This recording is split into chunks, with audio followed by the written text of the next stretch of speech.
The Stadler FLIRT is one of the world's newest multiple units. A multitude of countries operate them, with most being in Europe, like Germany, Netherlands, Belarus, Sweden, Switzerland, and the Czech Republic.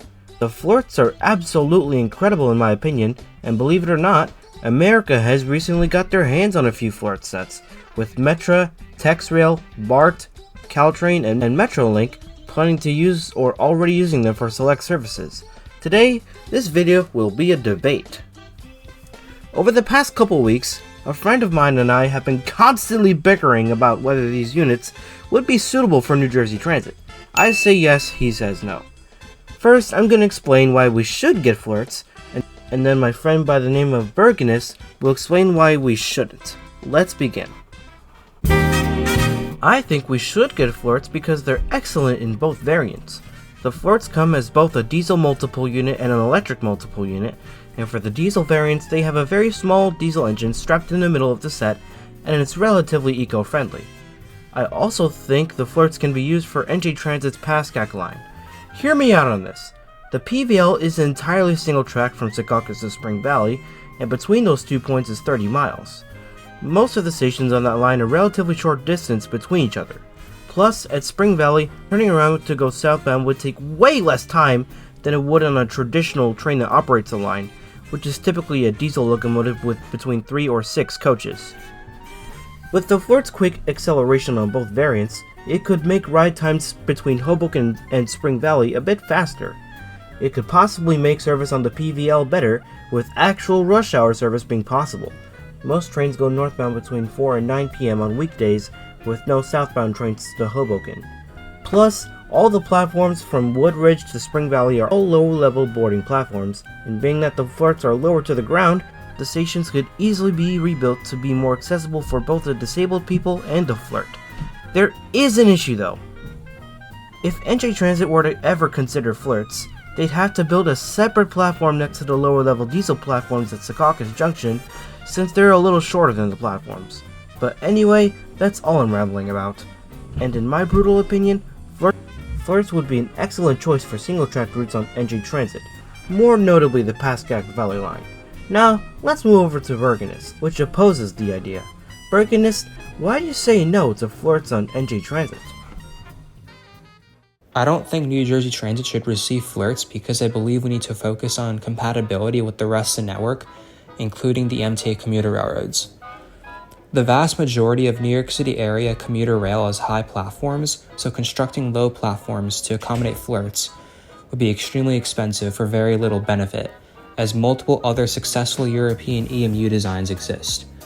I think much more benefit would come out of wiring the rest of New Jersey Transit, Metro North Railroad, and the LIRR systems, and gradually replacing the existing fleet with thousands of European design EMUs, which include the DBAG Class 425 used in various German S-Bahn networks, as well as the BR Class 700 used in Thameslink services in London. While the cost of wiring the remaining portions of the New York City area commuter rail network might be hefty, I believe the savings in maintenance costs, fuel costs, increased ridership, and environmental benefits will add up to a decent return on investment. First of all, diesel engines on average tend to be more maintenance intensive than EMUs. New York City is unique in that it employs somewhat widespread usage of dual-mode locomotives, which have the ability to use either diesel power or electric power from a third rail or catenary wire, depending on the model. This added complexity sharply reduces reliability, as more systems can fail. Second of all, fuel costs will be reduced as electricity is typically cheaper than diesel fuel, and EMUs are more energy efficient, with modern technology allowing for regenerative braking, sending power back into the third rail or catenary wire. Third of all, ridership would increase as the faster acceleration and deceleration of EMUs make slightly more aggressive schedules possible, although more operational reform and increased track maintenance is needed to reap the full benefits. Faster trains equals more riders, and more riders equals more money. It's very simple.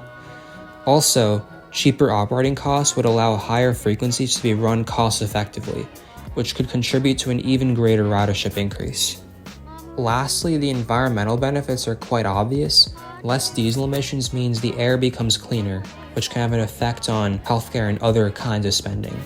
In Germany, studies by Deutsche Bahn claim that the minimum traffic level that can support electrification includes lines that run 2-car EMUs in a half-hourly schedule at some point in the day. This scales with train length and frequency, and virtually all commuter rail lines in the New York City area run trains longer than 2 cars, with most running more frequently than, or should be running at least half-hourly. FLIRTs aren't necessarily bad, although the DMUs do not have a place in any portion of New Jersey Transit, Metro North Railroad, or the LIRR. The issue is that the cost of rebuilding or building additional platforms can't be recouped easily. Buying equipment that is already compatible or can easily be made compatible by modifying the design slightly to allow for a raised or lowered floor height to match New Jersey Transit, LIRR, and Metro North Railroad would be far cheaper and set the stage for through operation between the 3 systems. That is already a somewhat contentious topic, but it has numerous benefits when combined with other operational reforms, enhancing the utility of the network for other trip types beyond commuting, which is a failing demographic, and has been even before COVID.